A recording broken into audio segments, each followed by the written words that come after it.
दोस्तों आज हम फिर हाजिर हैं एक नई वीडियो के साथ। दोस्तों वीडियो अगर अच्छी लगे तो इसे लाइक तथा चैनल को सब्सक्राइब भी कर लेना, जिससे हमारी आने वाली वीडियो सबसे पहले आप तक पहुंच सके। तो आइए दोस्तों वीडियो शुरू करते हैं। बोलो सतगुरुदेव जी की जय हो।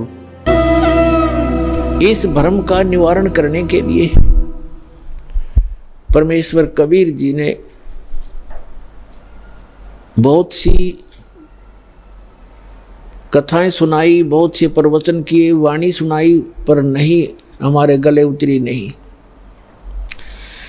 एक मगध राज्य का एक बिजली खान नाम का पठान था, वहां का नवाब था वो। एक समय क्या हुआ कि मगध क्षेत्र में सूखा गिर गया, अकाल गिर गया। उन्होंने, क्योंकि वहाँ मगध नगर है एक छोटा सा, पहले बस्ती जिला था उत्तर प्रदेश में, गोरखपुर से 25 किलोमीटर उरली साइड में बस्ती की तरफ आती है। अब उसके नाम ही संत कबीर नगर जिला रख दिया गया है। एक छोटा सा नगर है, मगध नगर है छोटा सा, जैसे बरवाले से भी छोटा।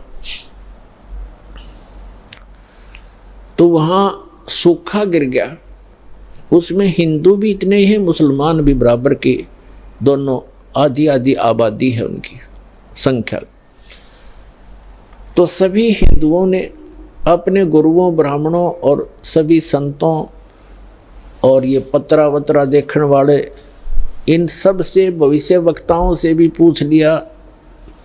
सभी ने बताया कि 2 वर्ष तक इस क्षेत्र में वर्षा का कोई संयोग नहीं है, क्योंकि आपके पुण्य नहीं है। तो सभी जंतर मंतर करके सब थक गए, हाहाकार मच गई। तो किसी व्यक्ति ने बता दिया कि काशी के अंदर एक कबीर नाम के महापुरुष रहते हैं, वो चाहे तो आपका संकट निवारण कर सकते हैं। अब बिजली खां पठान ने 2 दूत भेजे, अपने सैनिक भेजे। कहाँ? काशी के अंदर। और वीरदेव सिंह बघेल नाम का एक हिंदू राजा था, नरेश, वो काशी का राजा था, नरेश था। और सिकंदर लोधी दिल्ली का बादशाह था। उस दिल्ली के बादशाह के अंतर्गत ये छोटे छोटे राजा और ये सभी नवाब उसी के अंतर्गत आते थे। तो नरेश जो था वो उस काशी का जो राजा था, काशी क्षेत्र का, तो वो भी परमेश्वर कबीर जी की शरण में आ चुका था। जब वो दोनों सैनिक संदेशवाहक बिजली खां पठान का एक पत्र लेकर के वीर देव सिंह बघेल के पास गए, उसमें लिखा था कि हमारे यहाँ बहुत बुरा अकाल गिर गया है, त्राही त्राही मच गई है, और मैंने सुना है कोई कबीर नाम के कोई संत हैं, कृपा उनको हमारे यहाँ भेजें, और हमारे यहाँ वर्षा नहीं हो रही। वीर देव सिंह बघेल ने पत्र लिखा और उसमें कहा कि बिजली खां, इतने बड़े संकट से जूझ रहे हो और संत को बाई ऑर्डर बुला रहे हो, अगर वो आ भी जाएंगे तो कोई लाभ नहीं होगा। आप आओ, अगर वो रजा नहीं बख्शेंगे बाई ऑर्डर बुलाए हुए, आप स्वयं आओ। राजा प्रजा का पिता होता है, उसके दुख से खुद भी दुखी होना चाहिए। आप आइए और स्वयं प्रार्थना कीजिए, अगर वो खुश होकर जाएंगे तो तुम्हारा काम बनेगा। बाकी संत परम है, ये भगवान आए हैं, ये अल्लाह उतरे हैं। और उनको मौखिक भी समझा दिया दोनों सैनिकों को कि जाके आपके राजा को ऐसे, नवाब को ऐसे बोल दो। उन्होंने आकर के बताया जी ऐसे ऐसे बात है। बिजली खां पठान सैकड़ों की संख्या में अंगरक्षक वो साथ लेकर के चला और वहाँ पहुँचा कबीर परमेश्वर की कुटिया के पास। दोनों, वो नवाब भी और नरेश भी। और नरेश वीर सिंह बघेल तो उनका शिष्य था, दंडवत प्रणाम किया। अब जो बिजली खान पठान था, इनका एक विधान है कि हम शीश नहीं झुकाया करते अल्लाह के सिवा। वो खड़ा रहा, फिर भी मालिक तो अपने बच्चों को शरण में लेने के लिए सोशल सीधर करते हैं। अब क्या हुआ, फिर उन्हें बताया भी कैसे आना हुआ। परमात्मा ने पूछा कि ये कैसे आई दो दो नवाब, दो दो राजा गरीब की झोंपड़ी पर। तो वीर सिंह ने कहा, बिजली खां सुना दे अपनी दास्तां। तो बिजली खां पठान ने कहा, भगवान बहुत त्राही त्राही हो रही है महाराज, सूखा पड़ गया है, आप रजा बख्शो। परमात्मा बोले, भाई चलो, जैसी मेरी भगवान सुनेगा मैं भी अपनी अर्ज करूँगा। अगर ऐसा कोई दुख है तो मैं अवश्य चलूँगा और अर्ज करूँगा, भगवान ने सुन ली तो। अब परमात्मा को घोड़े पर बैठा करके लाया गया। आगे क्या देखा कि गोरखपुर जो है, वहाँ एक टीला है गोरखनाथ जी का। और इन संतों में एक खासियत होती है कि वो इस बात से, अब जैसे शरीर छोड़ गया संत, अब इनकी मुक्ति तो होती नहीं, ये यहीं धक्के खाते रहते हैं। कोई पितर बन गया, कोई भूत प्रेत रूप में।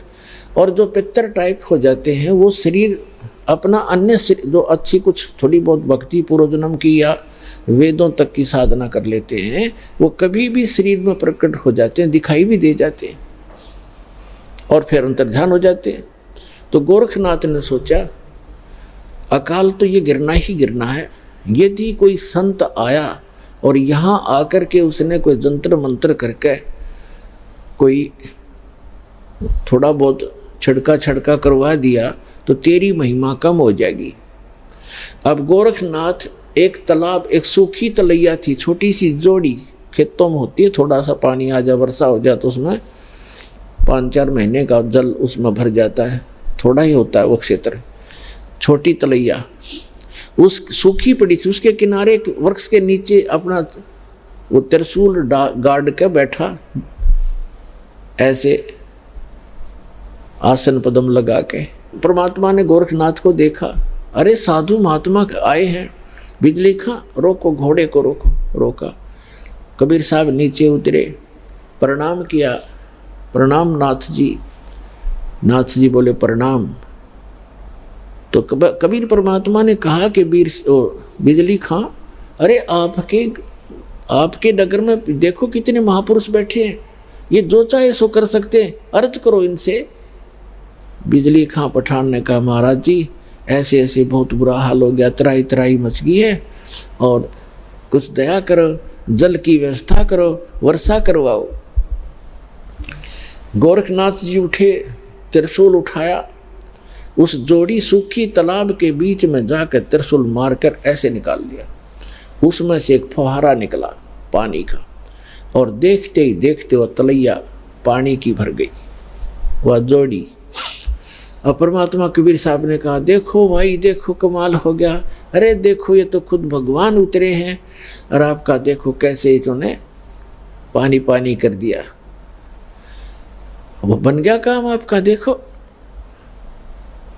अब बिजली खां पठान ने कहा, महाराज जी ये तो शाम तक का भी पानी नहीं, हमारे पशु भी नहीं छिक सकते, तो अर्ज करो महाराज जी, जब इतना कर सकते हैं नाथ जी तो और भी कर देंगे कृपा। तब उसने बिजली खां पठान ने कहा, मालिक हे नाथ जी, हे महाराज जी, वर्षा हो तो बात बने, इस एक तालाब से बात चलेगा नहीं काम, ये तो शाम तक के पीने पीने का भी नहीं काम बनेगा।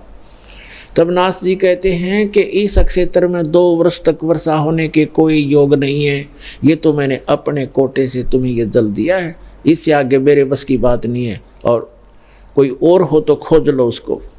अब बिजली खां पठान ने कहा परमात्मा कबीर साहब से कि महाराज जी, हे संत जी, आप दया करो, इससे तो बात बनेगी नहीं। तो जहाँ गोरखनाथ बैठे थे उससे 100-200 फुट पर, उधर जंगल वन बहुत होते थे, उसमें वृक्ष बहुत होते, 100-200 फुट की दूरी पर एक वृक्ष के नीचे परमात्मा बोले, भाई मैं यहाँ बैठता हूँ और परमात्मा में धुन लगाता हूँ और अर्ज करता हूँ भगवान से, और आप अपने घर जाओ, मेरी अर्ज सुनेंगे तो वर्षा हो ही जाएगी। अब वीर सिंह, वो बिजली खां पठान और सभी जो भी उनके साथ थे अपने नगर की तरफ चल पड़े। मगहर से 1.5 किलो 2 किलोमीटर की 1.5 किलोमीटर की दूरी पर वो स्थान है। ये दास उसको देख कर आया है। बहुत से बच्चों के साथ हमारे भक्त भी गए थे, तो वहाँ बैठ गए कबीर साहब ऐसे कहते हैं, लाल प्रगट नहीं हुआ करते, ऐसे भोले से बनकर जैसे भगवान से अर्ज कर रहे हैं। धुन लगा रखी है, धुन, भगवान में धुन लगाई, और मुश्किल से वो आधा किलोमीटर गए होंगे बिजली खां पठान और उसके सारे सैनिक से। इतनी जबरदस्त घटा उमड़ कर आई और मूसलधार वर्षा होने लगी। बोल सतगुरुदेव की जय हो, कबीर भगवान की जय हो।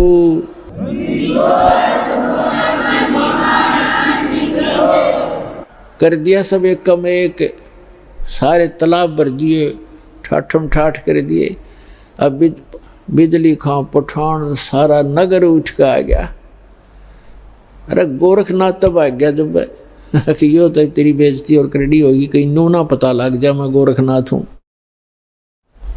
अब वापस आगे सारे उमड़ के आध घंटा वर्षा हुई, नो जबरदस्त एक कम एक कर दिया, भर दिए सब तालाब तलैया, बड़े बड़े तालाब भी भर दिए। तब सभी आगे कि महाराज ने ऐसे महापुरुष आए हैं, चरणों में पड़ गए और कहा भगवान घर चलो, हमारे घर चलो, वहाँ नगर में चलो। परमात्मा बोले भाई नगर में ऐसे नहीं जाया करता मैं, पहले मेरे शिष्य बनो, हिंदू और मुसलमान दोनों दीक्षा लो, जैसे मैं साधना बताऊं वैसे साधना करो तो मैं चालू। अब जीवन दान मिला सैकड़ों व्यक्तियों को। छोटे नगर होया, गांव होया करते थे पहले, सब ने कहने लगे जी जो आप कहोगे हम वही करेंगे। तो परमात्मा ने कहा भाई ये मांस मिट्टी खाना अच्छी बात नहीं है, और मांस नहीं खाना ठीक है, भक्ति करो, परमात्मा का नाम लो, अच्छे काम करो, मांस खाना छोड़ दो मुसलमानों। तो उन्होंने कहा जी जैसे आप कहोगे ऐसे कर लेंगे। तो उन्होंने ईद बकरीद मनाना कतई बंद कर दिया, मांस नहीं खाया।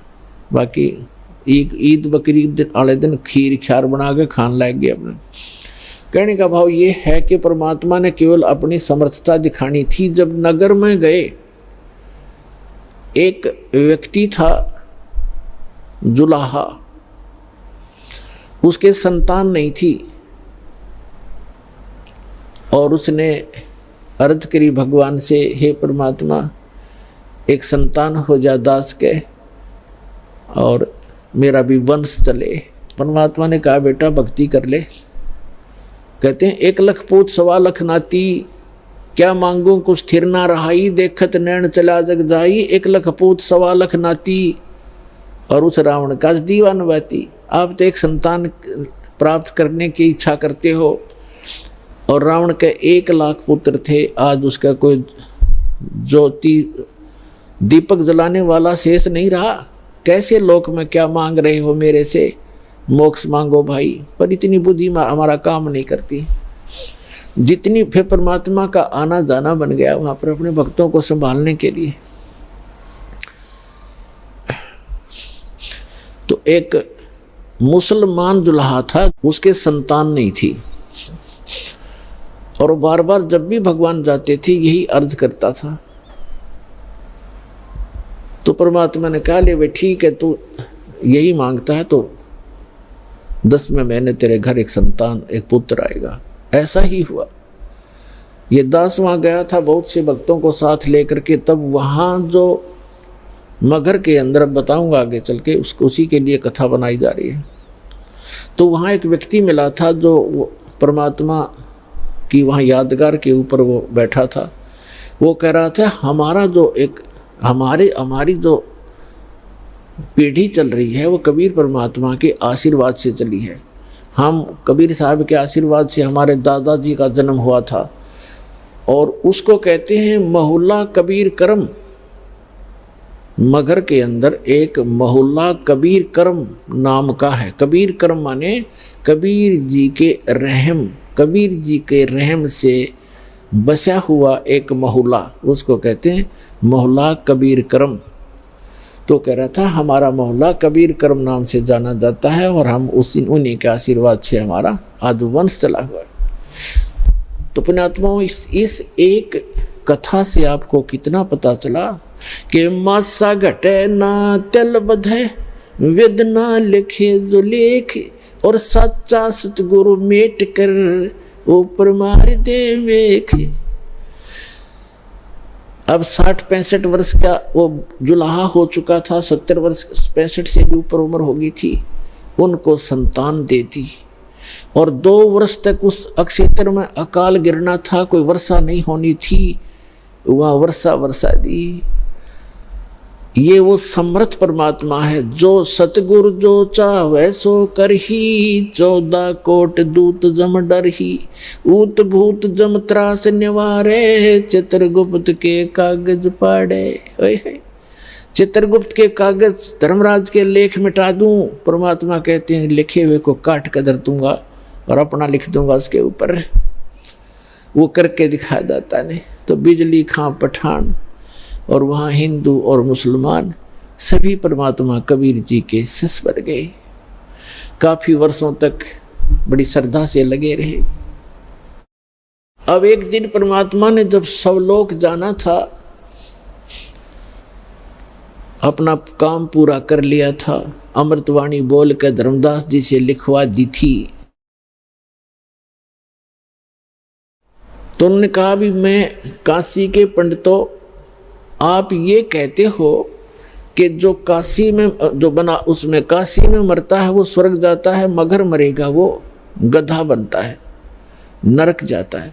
मैं मगर में शरीर त्यागूंगा और अपने सारे जंतर मंत्र ये पोथी पत्रे साथ ले लो और सारे आप अपने नक्षत्र भी नोट कर लियो। इस नक्षत्र में मरने वाला, इस पृथ्वी पे मरने वाला जो तुम अटकलबाजी लगाते हो कहाँ जाएगा। इस बात का सब जगह जोर शोर से प्रचार हो गया, सब में आग की तरह बात फैल गई कि कबीर जी मगर में मरने का दावा करते हैं और देखेंगे भी वहाँ गधा बनेंगे, स्वर्ग जाएंगे या नरक जाएंगे। वीर देव सिंह बघेल कबीर परमात्मा के शिष्य थे, उसने भी अपने सैनिक साथ ले लिए और साथ में और भी बहुत गुणे, कोई हजारों की संख्या में दर्शक काशी और आसपास के गांवों के और मगर के आसपास के गांवों के इस बात को सुनकर इकट्ठे हो गए। और परमात्मा का 120 वर्ष की आयु, लीला में आयु थी भगवान कबीर साहब की उस समय, 120 वर्ष की आयु में।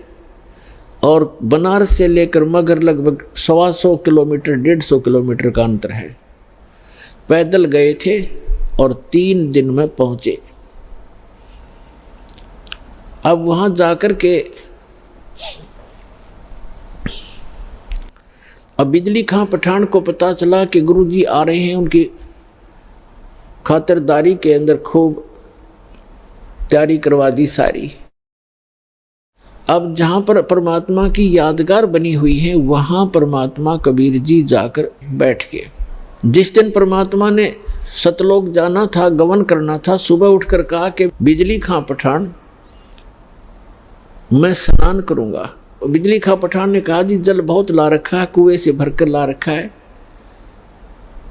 तो परमात्मा ने कहा मैं कुएं के जल से स्नान नहीं करूंगा, मैं तो बहती दरिया में स्नान करूंगा, मैंने शरीर छोड़ना आज।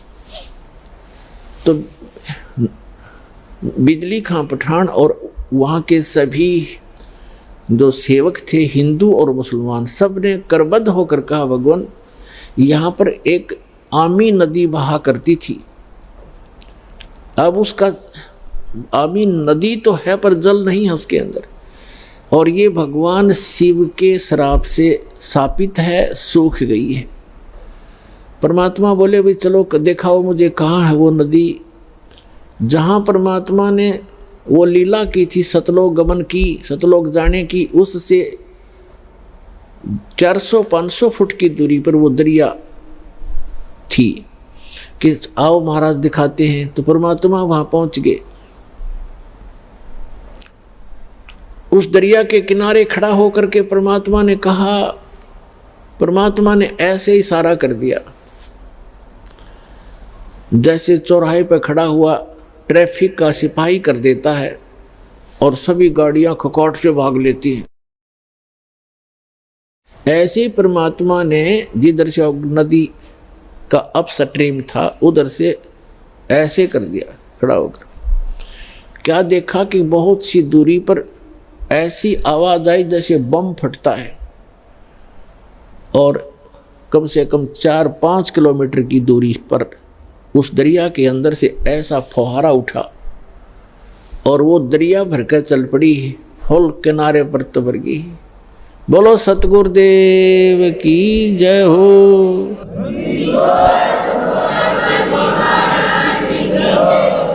और देखते ही देखते हुआ किनारे को चाटने लगी, फुल होगी कतई। सब नावों मुलमुल गए और पीओ पानी ऐसा जैसे कदे आज तक देखा नहीं सा मीठा पानी, क्योंकि सतलोक से भेजा भगवान ने। गंगा के पानी को भी माफ कर दे, ऐसा जल उस समय बहने लगा। सबने स्नान किया, क्योंकि वहाँ तो कई हजारों की संख्या में दर्शक गए हुए थे। सब मलमल करना आए। फिर परमात्मा ने कहा कि भाई मैं एक चादर नीचे बिछाओ, एक चादर ऊपर ओढ़ूंगा, और मैं यहां शरीर छोड़ूंगा।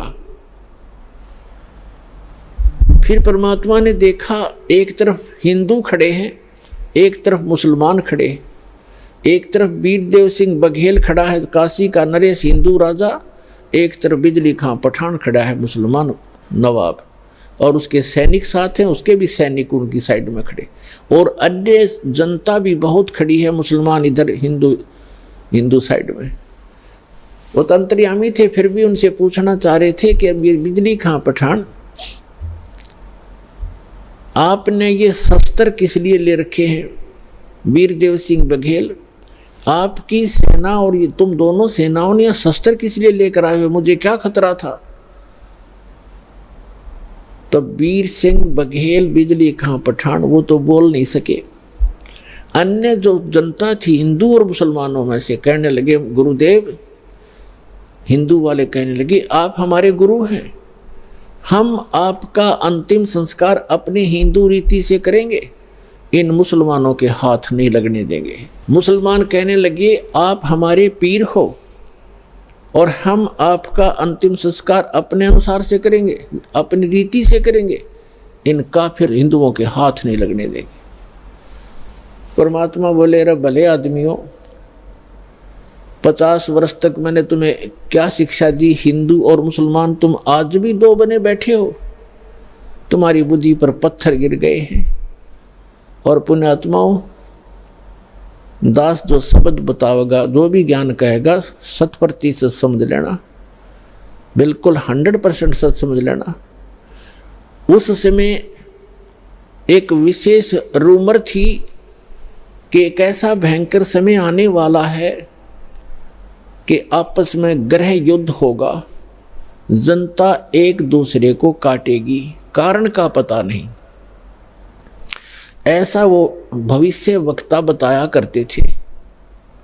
ऐसी अनहोनी होगी, ऐसा जुल्म होगा और कत्लेआम होने की ऐसे लक्षण उनके पत्रों में, उनकी जो भविष्य की किताबों में वर्णन था।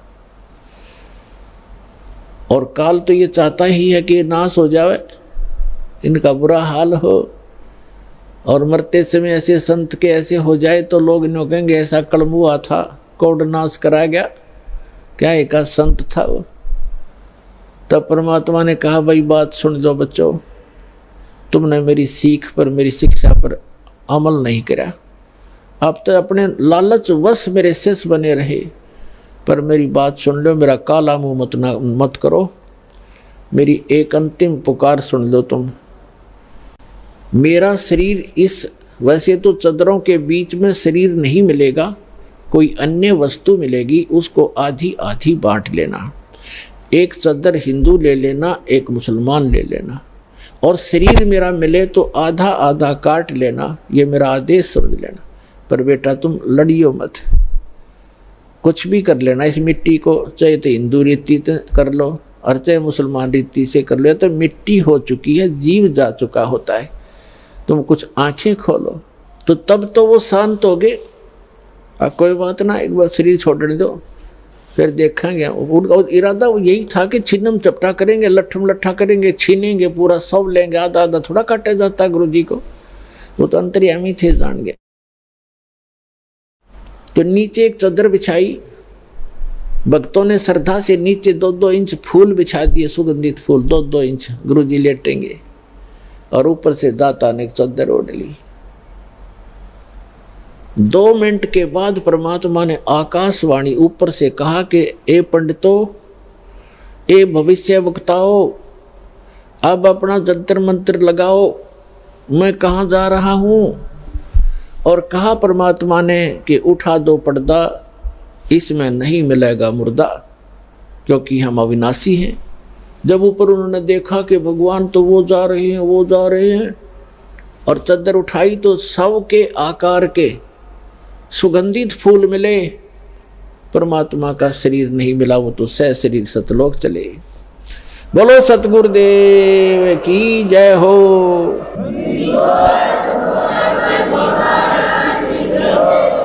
उस समय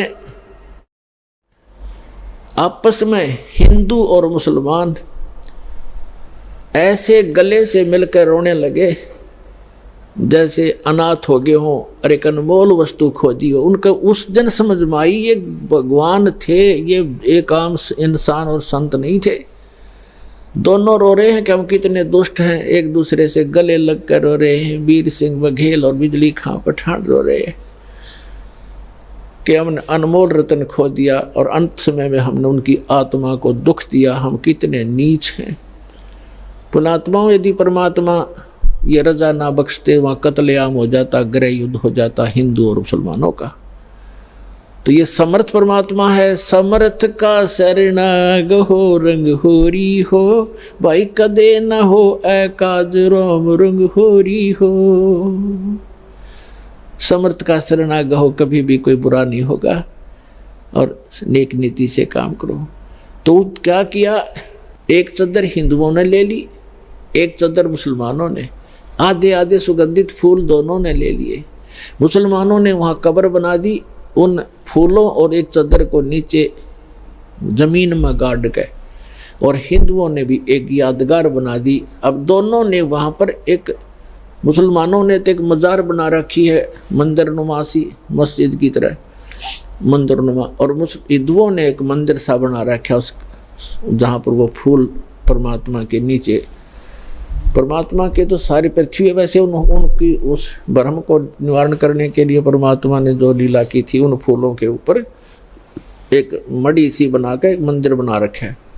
और उन दोनों में आपस में ज़्यादा से ज़्यादा 50 फुट का अंतर है। इस तरफ मुसलमानों ने बना रखे, इस तरफ हिंदुओं ने।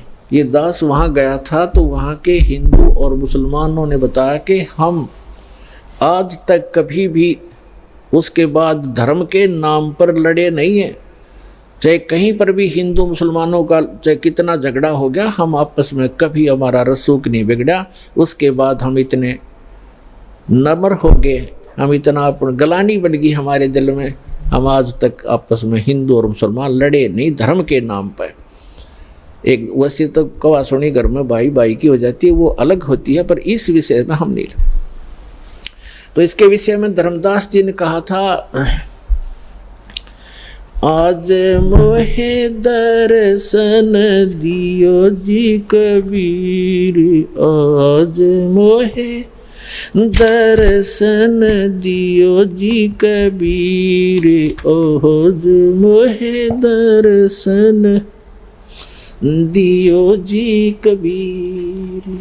सतलोक से चल कर आए, सतलोक से चल कर आए, काटन यम की जंजीर, आज मोहे दर्शन दियो जी कबीर, आज मोहे दर्शन दियो जी कबीर।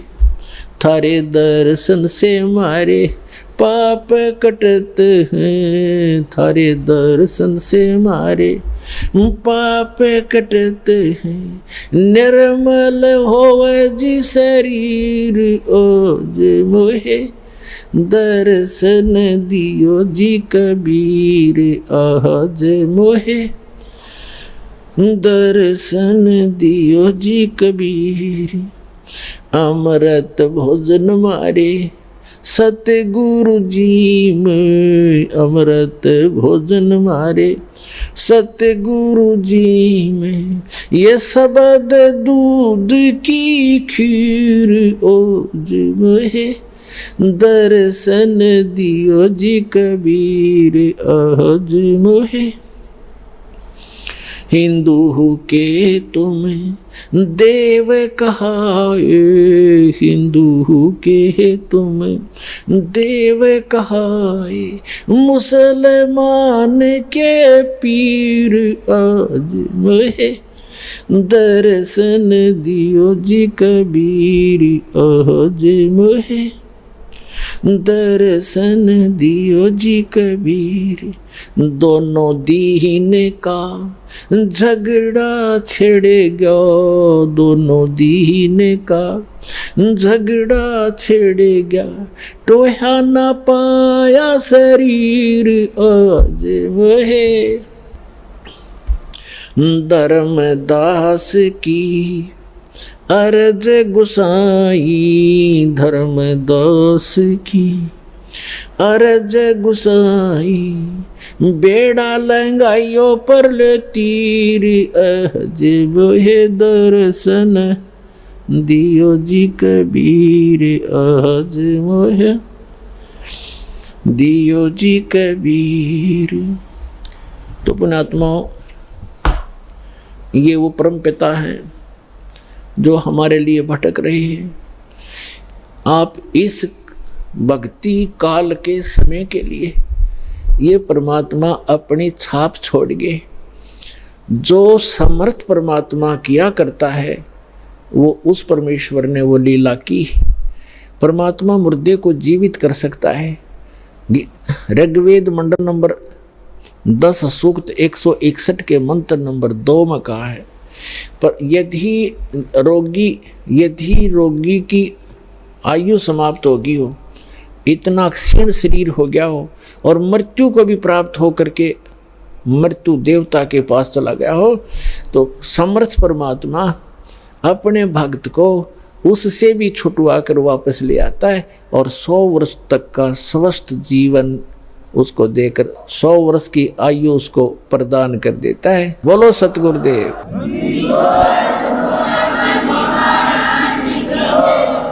और वो पूर्ण परमात्मा है। तो पुण्यात्माओं, ये समर्थ परमात्मा कबीर जी हैं।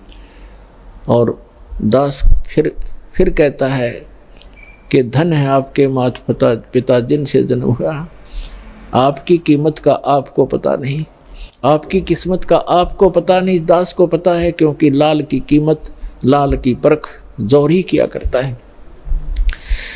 जो जितना भी देरी से यहाँ आएगा, जो इंसान, जो प्राणी, उसको केवल पश्चाताप ही हाथ लगेगा। तो इससे दास की प्रार्थना है, जितना हो सके अपने भाई बहनों को, रिश्तेदारों को, जहाँ तक भी आपकी पहुँच है, सबको प्यार से समझाओ। बोलो सतगुरुदेव की जय हो।